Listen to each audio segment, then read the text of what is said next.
Break pa mi corazón. 'Cause I used to be people don't really know you. They don't really know you. 'Cause I used to people.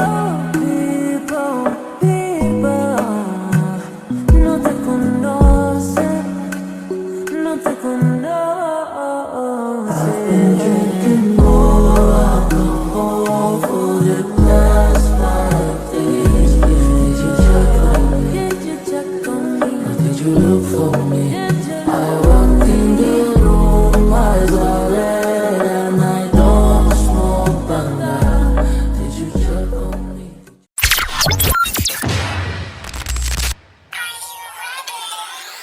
Assalamualaikum warahmatullahi wabarakatuh. Kembali lagi bersama saya Ica Muhammad. Pada video kali ini saya akan membahas materi mengenai analisis teknik etnometodologi yang mendalam. Etnometodologi adalah cabang ilmu dalam sosiologi yang mempelajari cara-cara orang dalam kehidupan sehari-hari, membuat dan mempertahankan makna, serta bagaimana mereka mengatur dan memahami interaksi sosial di sekitar mereka. Istilah ini pertama kali diperkenalkan oleh sosiolog Harold Garfinkel pada tahun 1960-an. Etnometodologi berfokus pada praktik-praktik yang digunakan oleh individu untuk menciptakan kenyataan sosial mereka sendiri melalui interaksi sehari-hari. Pengertian etnometodologi. Etnometodologi adalah studi tentang metode-metode yang digunakan oleh individu untuk memahami, mengorganisir, dan mengatur dunia sosial mereka. Hal ini berkaitan dengan cara orang biasa memahami dan mempersepsikan makna dalam interaksi sosial yang sering dianggap biasa atau remeh.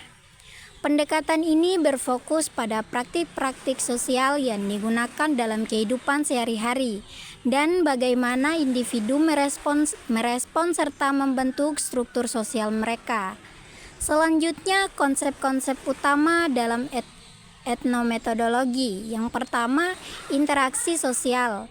Etnometodologi berfokus pada interaksi sosial yang terjadi dalam kehidupan sehari-hari. Meskipun interaksi ini sering dianggap biasa atau tidak penting, etnometodologi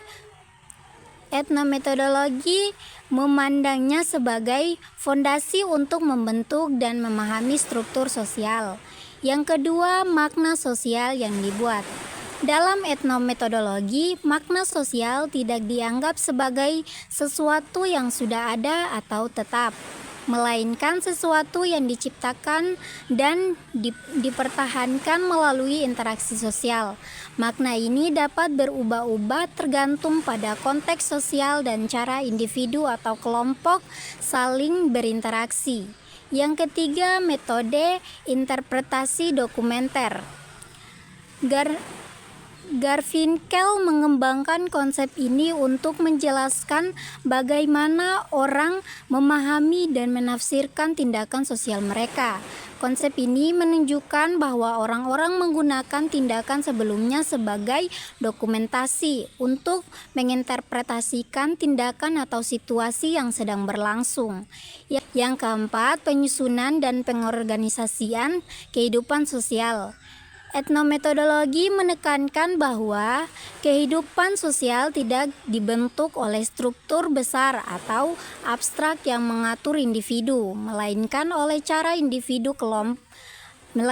dengan cara individu dan kelompok berinteraksi dan mengatur kehidupan mereka sehari-hari melalui praktik sosial. Yang kelima, praktik sehari-hari. Etnometodologi sangat tertarik pada cara orang-orang melakukan hal-hal yang dianggap biasa seperti percakapan, rutinitas, dan norma-norma sosial, serta bagaimana tindakan-tindakan ini membantu mereka membuat dan mempertahankan realitas sosial mereka. Selanjutnya, pendekatan etnometodologi. Yang pertama, analisis tindakan Yang pertama, analisis tindak tanduk sehari-hari. Etnometodologi mempelajari bagaimana orang menggunakan tindakan sehari-hari mereka, seperti percakapan untuk menciptakan makna sosial. Salah satu contohnya adalah percakapan yang terjadi dalam kehidupan sehari-hari di mana orang tidak hanya berbicara tetapi juga mengatur struktur percakapan agar bisa dimengerti oleh semua pihak yang terlibat. Yang kedua, penekanan pada konteks sosial. Etnometodologi berfokus pada konteks sosial di mana interaksi terjadi. Ini berarti bahwa pengertian atau makna dari suatu tindakan hanya bisa dipahami jika kita melihat konteks di mana tindakan itu berlangsung. Misalnya, cara orang bertindak dalam situasi formal sangat berbeda dengan cara mereka bertindak dalam situasi yang lebih santai. Yang ketiga, tindakan yang dianggap biasa. Etnometodologi menantang pandangan tradisional dalam sosiologi yang lebih fokus pada struktur besar seperti institusi sosial atau pola kekuasaan. Sebaliknya, etnometodologi memperhatikan tindakan yang sering dianggap sepele atau biasa tetapi sangat penting dalam membangun dan mempertahankan kehidupan sosial. Yang keempat, pemahaman dan penafsiran. Salah satu teori kunci dalam etnometodologi adalah bahwa makna sosial dibangun melalui pemahaman bersama antara individu yang berinteraksi. Setiap orang memiliki cara untuk menafsirkan tindakan orang lain, dan hal ini terjadi dalam konteks sosial yang lebih besar, yang sering kali tersembunyi. Selanjutnya, contoh etnometodologi dalam kehidupan sehari-hari. Yang pertama, percakapan sehari-hari. Etnometodologi mengkaji bagaimana percakapan biasa, seperti percakapan di meja makan atau di tempat kerja, dapat menciptakan makna sosial. Setiap individu yang terlibat dalam percakapan memiliki peran dalam membentuk arah percakapan tersebut. Yang kedua, norma sosial. Ketika seseorang dalam budaya tertentu mendekati orang lain, mereka mungkin saja otomatis menyapa dengan cara tertentu seperti berjabat tangan atau membungkuk. Etnometodologi akan mempelajari bagaimana tindakan sederhana ini mempertahankan norma dan struktur sosial. Yang ketiga, interaksi di tempat kerja. Bagaimana aturan tidak tertulis dan pola interaksi membentuk cara orang bekerja dalam suatu perusahaan atau organisasi. Selanjutnya, kritik utama terhadap etnometodologi. Etnometodologi meskipun memberikan wawasan yang unik tentang cara individu berinteraksi dan membentuk makna sosial dalam kehidupan sehari-hari, juga mendapatkan beberapa kritik dari berbagai kalangan dalam sosiologi dan ilmu sosial lainnya. Berikut adalah beberapa kritik utama terhadap etnometodologi. Yang pertama, kurangnya perhatian terhadap struktur sosial makro. Yang kedua, kurangnya konteks sosial dalam analisis. Yang ketiga, fokus yang terlalu spesifik pada praktek sehari-hari. Yang keempat, konten tindak sosial yang biasa. Yang kelima, tidak memberikan solusi terhadap masalah sosial. Yang keenam, pendekatan yang terlalu subjektif. Yang ketujuh, mengabaikan aspek kultural dan sejarah. Selanjutnya, metode analisis dalam etnometodologi. Yang pertama, observasi partisipatif, yaitu peneliti terlibat langsung dalam situasi posisi yang diteliti untuk memahami praktik sosial dari spesifik partisipan. Contohnya, Seorang peneliti masuk ke komunitas nelayan untuk memahami bagaimana mereka menggunakan bahasa isyarat dan komunikasi sehari-hari. Yang kedua, analisis interaksi percakapan, yaitu analisis terhadap bagaimana individu berkomunikasi dalam percakapan sehari-hari, termasuk penggunaan jeda, intonasi, dan tumpang tindih pembicaraan.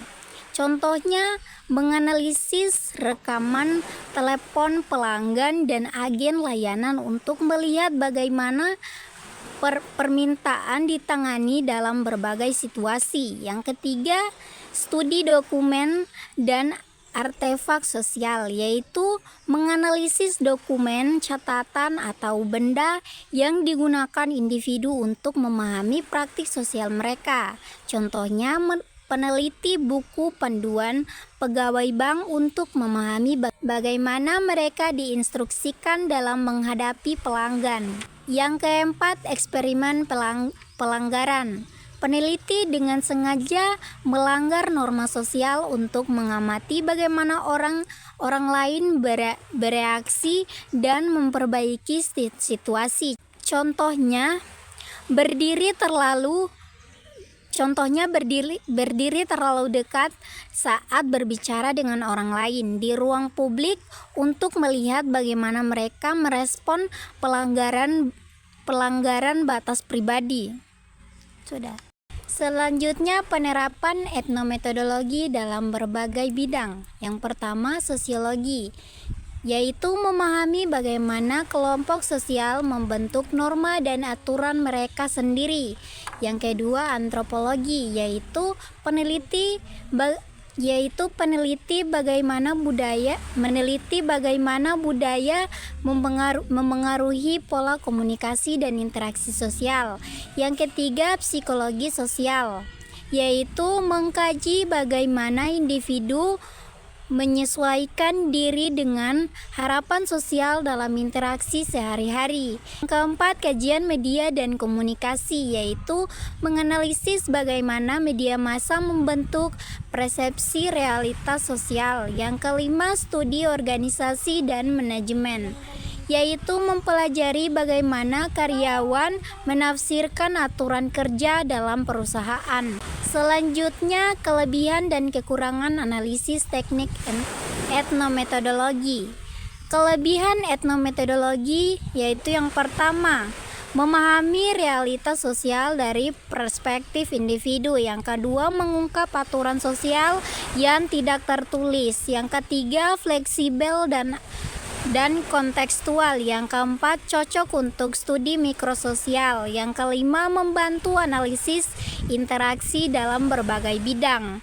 Kekurangan etnometodologi yaitu yang pertama, kurang memperhatikan faktor struktural.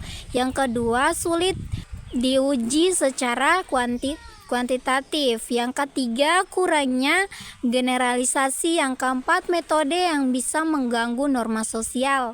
Yang kelima, bergantung pada interpretasi peneliti. Baik, itu tadi materi yang dapat saya sampaikan. Kesimpulannya yaitu etnometodologi memberikan perspektif baru dalam sosiologi dengan memfokuskan perhatian pada hal-hal kecil dan biasa dalam kehidupan sosial yang sering dianggap sepele, namun sangat penting dalam membentuk dan mempertahankan struktur sosial.